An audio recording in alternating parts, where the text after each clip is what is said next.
ચાલો વિદ્યાર્થી મિત્રો, ધોરણ 11 વિજ્ઞાન પ્રવાહનું ભૌતિક વિજ્ઞાનનું ત્રીજું ચેપ્ટર સુરેખ પથ પર ગતિ, જેનો 11મો લેક્ચર છે.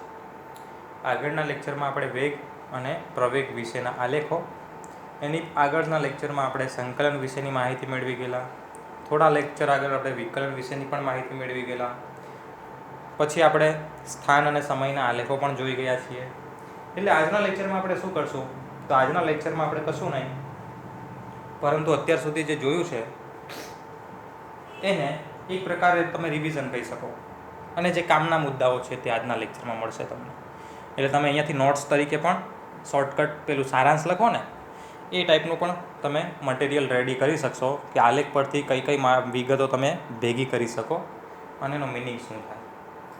તો મિત્રો, સૌ પ્રથમ વાત કરીએ તો એક પ્રકારનું કમ્પેરિઝન પણ સાથે સાથે ચાલશે કે ભાઈ આપણી પાસે હવે બે પ્રકારના આલેખો અવેલેબલ છે આ ચેપ્ટરમાં, સ્થાન અને સમય, અને હમણાં જ આપણે જોયું છે તાજુ વેગ અને સમય. આલેખનો ઢાળ હંમેશા કયા અક્ષના છેદમાં કયો અક્ષ આપે? તો y અક્ષના છેદમાં x અક્ષ આપે, એટલે કે સ્થાનના છેદમાં સમય આપશે અને અહીંયા વેગના છેદમાં સમય આપશે. એટલે સ્થાનમાં તો ફેરફાર ડેલ્ટા x છેદમાં સમયગાળો, એટલે delta x by delta t always આપણને વેગ જ આપે. એટલે સ્થાન અને સમયના આલેખનો ઢાળ આપણને શું મૂલ્ય આપશે? વેગનું મૂલ્ય આપશે. અને ઢાળ તમે આ રીતે પણ શોધી શકો, tan θ સૂત્ર લઈને પણ. એટલે આ ટૂંકમાં આટલું લખી દીધેલું છે કે ભાઈ સ્થાન અને સમયના આલેખનો ઢાળ એટલે વેગ આપશે, એને tan θ ની રીતે પણ શોધી શકાય. જ્યારે અહીંયા વેગ અને સમયનો આલેખ હોય તો વેગના છેદમાં સમયને, વેગના છેદમાં સમયને પ્રવેગ કહેવાય. એટલે આનો ઢાળ તમને પ્રવેગ આપશે. કોનો ઢાળ? વેગ અને સમયના આલેખનો ઢાળ તમને કોનું મૂલ્ય આપશે? પ્રવેગનું મૂલ્ય આપશે. જ્યારે આ આલેખ પરથી આપણને એક બીજી માહિતી પણ મળે. વેગ અને સમયનો આલેખ છે તો એનું તમે ક્ષેત્રફળ શોધો તો એ ઇન્ટિગ્રેશન મળશે, એટલે કે સંકલન મળશે. બરાબર છે? એટલે કે વેગનું સંકલન કરશો તો તમને સ્થાનાંતર અથવા તો અંતર મળશે. એટલે વેગ અને સમયના આલેખ પરથી બે માહિતી એકસાથે શોધી શકીએ. આપણે ઢાળ શોધીને પ્રવેગ પણ શોધી શકીએ અને ક્ષેત્રફળ શોધીને સ્થાનાંતર પણ શોધી શકીએ. જ્યારે આ આલેખમાં ઢાળ શોધીને આપણે વેગ શોધી શકીએ છીએ. બરાબર છે? અહીંયા પણ આપણે અંતર પેલું શું કહેવાય, ક્ષેત્રફળ તો શોધી શકીએ, પણ એ કઈ રાશિ છે તેનું આપણા સિલેબસમાં કે એવી કોઈ વિગત આપેલી નથી. આપણા સિલેબસમાં કોની વચ્ચેના રિલેશન આપેલા છે? તો સ્થાન, પછી વેગ અને પછી પ્રવેગ, આ એકબીજા વચ્ચેના રિલેશન આપણે જાણીએ છીએ. એટલે એને લગતી માહિતીઓ જ અહીંયા લીધેલી હશે. પછી એવું નહીં કહેતા કે આમાં ક્ષેત્રફળ નહીં શોધી શકાય. હા, શોધી શકાય, પણ આપણને જે જરૂરી છે એમાંથી કઈ માહિતી મળે છે? તો આનો ઢાળ લેવાથી આપણને વેગ મળે, અહીંયા ઢાળ લેવાથી પ્રવેગ મળે અને ક્ષેત્રફળ લેવાથી સ્થાનાંતર મળે. બરાબર છે? સો આ તમે નોટ કરવું હોય તો તમે કરી શકો. નેક્સ્ટ, ફરી પાછા એના એ જ સ્થાન અને સમય અને વેગ અને સમયના આલેખ પરથી જો આપણને ઢાળ શોધીએ અને 0 મળે, એનો મિનિંગ શું થાય મિત્રો? આપણે ઢાળ શોધીએ અને કેવો મળે? 0 મળે. એનો મિનિંગ એવો થાય કે ભાઈ સ્થાન અને સમયનો આલેખ છે, ઢાળ એટલે વેગ આપે ને વેગ બરાબર 0. તો વેગ બરાબર 0 છે એટલે પદાર્થ કેવો થયો? સ્થિર થયો. એટલે પદાર્થનું સ્થાન અચળ. અને આ પદાર્થને કેવો પદાર્થ કહેવાય? સ્થિર પદાર્થ કહેવાશે. વેગ કેટલો છે? 0. એટલે કેવો પદાર્થ? સ્થિર. અને જેનું વિકલન 0 હોય, કોનું વિકલન 0 હોય? તો અચળ રાશિનું વિકલન 0 હોય. એટલે અહીંયા x એટલે કે સ્થાન કેવું છે? અચળ. સ્થાન અચળનો મિનિંગ શું થાય? સ્થાન બદલાતું નથી. એટલે આ હું તમને સાથે સાથે વિકલનમાં મિનિંગ શું થાય તે પણ કહેતો રહું છું. તો એ બાબતો પર તમારે ધ્યાન આપવાનું રહેશે, અને એ જ રીતે તમે તૈયારી કરશો ને તો આગળ જતા અઘરું નહીં પડે. તો અહીંયા આપણે સમજી લીધું કે ભાઈ ઢાળ શોધ્યો ને 0 આવ્યો, તો વેગ 0 એટલે સ્થાન બદલાતું નથી. આવા પદાર્થને સ્થિર પદાર્થ કહેવાય. પણ જો એ જ આલેખ આપણો વેગ અને સમયનો હોય ને ઢાળ 0 આવે તો શું થાય? તો વેગ અને સમયના આલેખનો ઢાળ એટલે પ્રવેગ આપે, અને પ્રવેગ 0. પ્રવેગ 0 એટલે શું અચળ મિત્રો? પ્રવેગ ક્યારે અચળ હોય? પ્રવેગ ક્યારે 0 હોય? પ્રવેગ 0 છે એટલે પ્રવેગ ઉત્પન્ન જ નથી થતો. પ્રવેગ ઉત્પન્ન નથી થતો એટલે વેગમાં કોઈ ફેરફાર જ નથી થતો. આ લખ્યું છે જો ડેલ્ટા v ના છેદમાં ડેલ્ટા t બરાબર 0, એટલે વેગમાં કોઈ ફેરફાર થતો નથી. એટલે પદાર્થનો વેગ કેવો? અચળ. અને પદાર્થનો વેગ અચળ તો આવી ગતિને આપણે કેવી ગતિ કહીએ? નિયમિત ગતિ કહીએ. ઓકે? સો તમે અહીંયાથી આ બધા પોઈન્ટ્સ નોટ કરી શકો, MCQ માં કે કન્સેપ્ટમાં કામ લાગે. નેક્સ્ટ જોઈએ આમાં ઢાળ 0 લીધો, હવે ઢાળ અચળ લીધો છે. જો એટલે ઢાળનું મૂલ્ય બધે સરખું હોય. ઢાળ અચળ એનો મતલબ શું થાય કે ઢાળનું મૂલ્ય બધું કેવું હોય, સરખું હોય. એટલે કેવું હાલે ખબર, આવો સ્ટ્રેટ લાઈન જોઈ લો આપણે, ઉપર ચડતી સ્ટ્રેટ લાઈન અથવા તો નીચે ઉતરતી સ્ટ્રેટ લાઈન, એવો આલેખ હશે. ચાલો તો પહેલા કોનો આલેખ લીધો છે આપણે? સ્થાન અને સમયનો. ઢાળ અચળ. હવે ઢાળ એટલે કોનું મૂલ્ય આપે? વેગનું મૂલ્ય આપે, એટલે અહીંયા વેગ અચળ. અને વેગ અચળ એટલે કેવી ગતિ? નિયમિત ગતિ. અને વેગ અચળ છે, વેગમાં કોઈ ફેરફાર નથી થતો, તો પ્રવેગ કેટલો મળે? 0.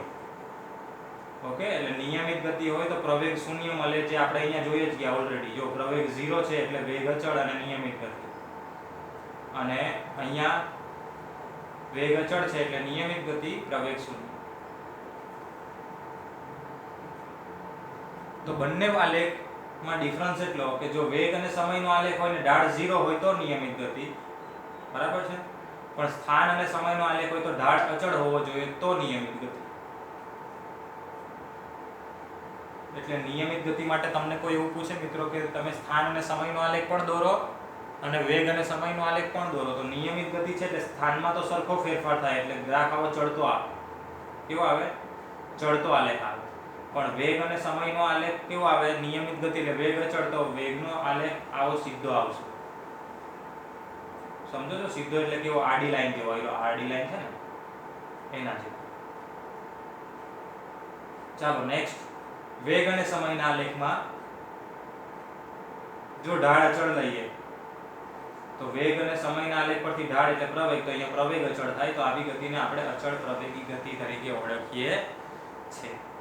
ઓકે, સો આટલી માહિતી આપણને મળે આલેખ પરથી. પહેલા તો ઢાળ અને ક્ષેત્રફળ પરથી શું મળે તે સમજી લેવું પડે તમારે, અને પછી આ વિગતો વિશે અભ્યાસ કરવો પડે કે ઢાળ 0 લેવો તો ઢાળ પરથી અહીંયા શું મળે છે? વેગ મળે છે, એટલે વેગ 0 અને અહીંયા પ્રવેગ 0. વેગ 0 હોય ત્યારે સ્થિર પદાર્થ કહેવાય ને પ્રવેગ 0 હોય ત્યારે વેગ અચળ કહેવાય. બરાબર છે? એ પ્રમાણે આ બધા પોઈન્ટ જે હું તમને સમજાવી ગયો તે તમારે શોર્ટકટમાં, જો અહીંયા શોર્ટમાં જ લખેલું છે બધું, તો એ પ્રમાણે નોટ કરી લેવું. હવે આપણે થોડાક એક્ઝામ્પલ જોઈએ અને લેક્ચરનો અંત આપીએ.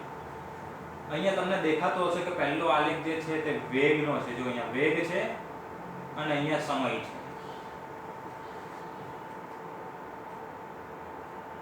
તમારો આલેખ શરૂઆતની 2 સેકન્ડ દરમિયાન સ્ટ્રેટ છે. જો આ સ્ટ્રેટ સીધો, પછી સમાંતર થઈ જાય છે, પછી નીચે ઉતરે છે, અહીંયા સુધી સમાન રીતે નીચે ઉતરે છે. જો અહીંયા સુધી સરખો છે, પછી પાછો ઉપર ચડે છે. સો આ દરમિયાન તમે શું કહી શકશો મિત્રો? ચાલો જેટલી વિગતો નીકળી શકે ને એટલી વિગતો કાઢીએ. દાખલો તમારે જાતે કરવાનો છે, પણ હું તમને શું કહેવા માંગુ છું, જો આ ઢાળ છે. ઢાળ છે ને અહીંયા, આલેખ કોનો છે? વેગ અને સમયનો. ઢાળ એટલે કોના છેદમાં શું મળે?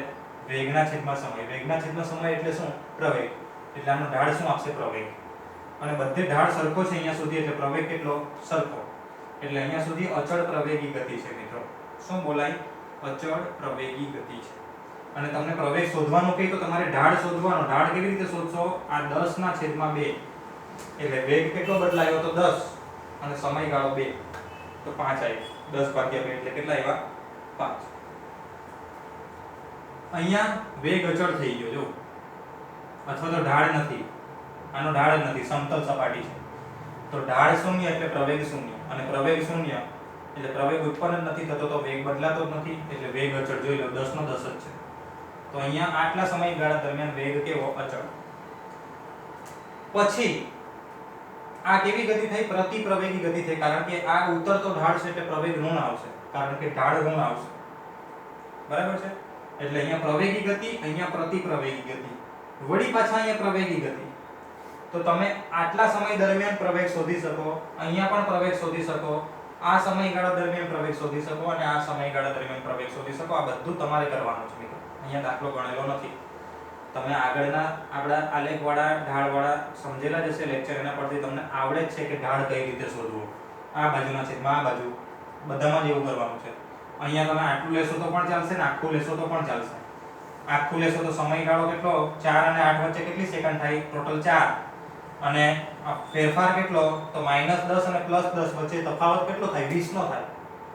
કેમ કે આ 10 અને આ 10 એટલે 20 નો તફાવત થશે, બરાબર છે. તો એ પ્રમાણે આનો ઢાળ શોધતા પણ આવડશે, આનો ઢાળ શોધતા પણ આવડશે, બરાબર છે. એટલે પ્રવેગ શોધવો હોય તો તમે શરૂઆતની 2 સેકન્ડ દરમિયાન શોધવાનું કે તો પણ આવડે, 2 થી 4 વચ્ચે શોધવાનું કે તો પણ આવડે, 4 થી 6 કે 4 થી 8 વચ્ચે પૂછે તો પણ આવડે, અને 8 થી 10 વચ્ચે પૂછે તો પણ આવડે.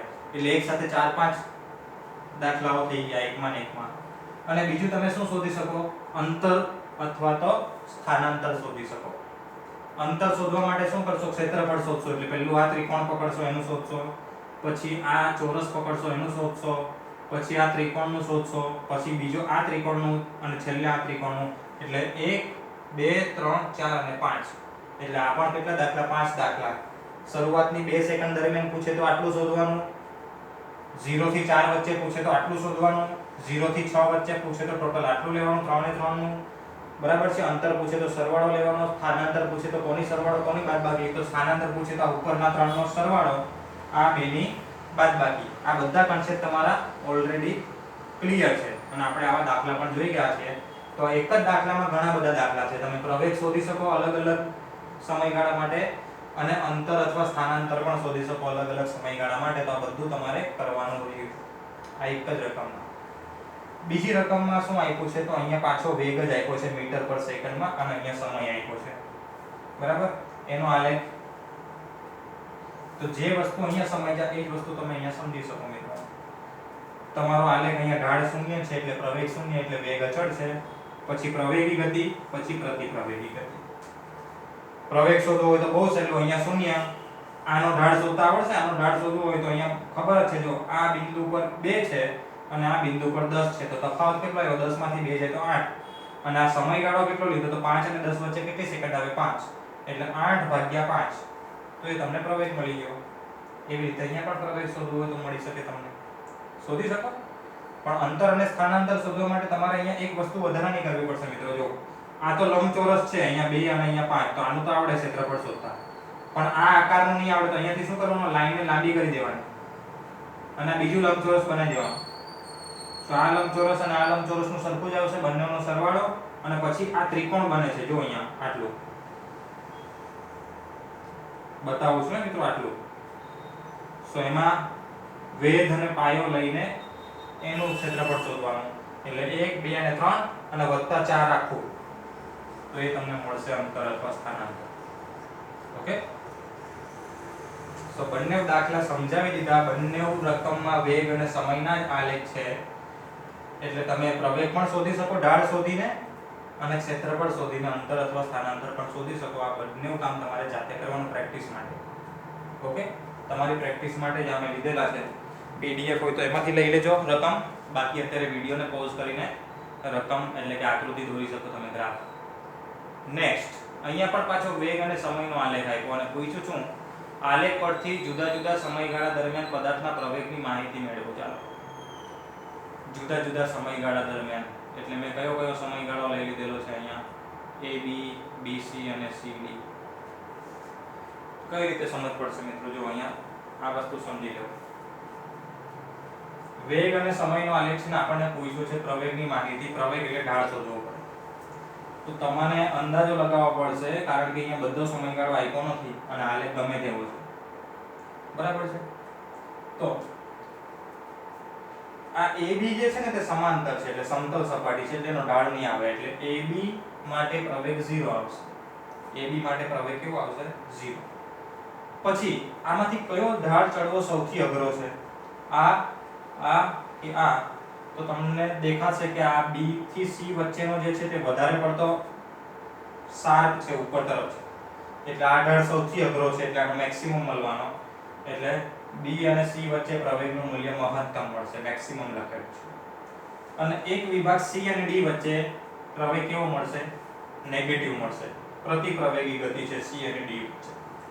સો આટલી માહિતી આપણે આપી શકીએ, બાકી બીજું કંઈ નહીં કહી શકીએ, કારણ કે આપણને આ સમયગાળો નથી ખબર. આશરે 0.5 ધારી લઈએ તો ચાલે, પણ અહીંયા શું ધારશું? અહીંયા એક્ઝેક્ટ 2 નથી, બરાબર છે.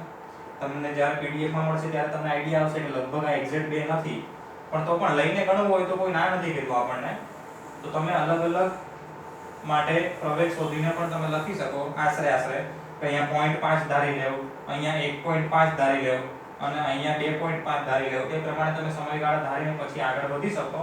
બટ એના કરતાં બેટર રહેશે કે ભાઈ ચાલો a થી b વચ્ચે પ્રવેગ 0, o થી a, b થી c અને d થી e વચ્ચે પ્રવેગી ગતિ, જેમાં મહત્તમ ક્યારે છે d અને c વચ્ચે, અને c અને d વચ્ચે પ્રતિપ્રવેગી ગતિ. આટલું તમે શ્યોરલી કહી શકો છો આલેખ પરથી. તો હું તમને આ એક્ઝામ્પલ એટલે લીધેલા છે કે આલેખ પરથી બધી માહિતીઓ કઈ રીતે કઢાવવી જોઈએ, તમે શું શું વિચારી શકો અને કઈ રીતે વિચારી શકો, એના માટે થઈને એક્ઝામ્પલ લઈ લીધેલા છે. હવે તમને તમારા માટે એક વધારાનો એક હોમવર્ક આપેલો છે અહીંયા. કે શું કીધેલું છે? નીચે આપેલા સમયગાળાઓ દરમિયાન અંતર અને સ્થાનાંતર શોધવાનું છે. આલેખ આવ્યો કોનો છે? આ મીટર પર સેકન્ડ એટલે આ વેગ છે અહીંયા, અને અહીંયા સમયગાળો છે. 0 થી 10 વચ્ચે તમારે અંતર અને સ્થાનાંતર શોધવાનું. 0 થી 10 વચ્ચે એટલે આ ખાલી ત્રિકોણ જો અહીંયા બતાવું છું એનું ક્ષેત્રફળ આવશે. આ ત્રિકોણનું ક્ષેત્રફળ એ તમને શું આપશે? અંતર અને સ્થાનાંતરનું મૂલ્ય આપશે. પછી 10 થી 20 વચ્ચે, તો 10 થી 20 વચ્ચે એટલે આ શોધવાનું. એટલે કયું ત્રિકોણ લેશો? આ ત્રિકોણ લેશો 10 થી 20 વચ્ચે. તો અંતર અને સ્થાનાંતર, સ્થાનાંતર ઋણ આવશે પણ અંતર તો ધન જ આવશે મિત્રો. અને છેલ્લે 0 થી 20 વચ્ચે એટલે કુલ લઈ લેવાનો છે. તો ખાલી ઉપર શોધી જ ગયેલા છો એટલે સરવાળો કરવાનો બાકી રહેશે. અંતરમાં બંને ધન અને સ્થાનાંતરમાં એક ધન અને એક ઋણ.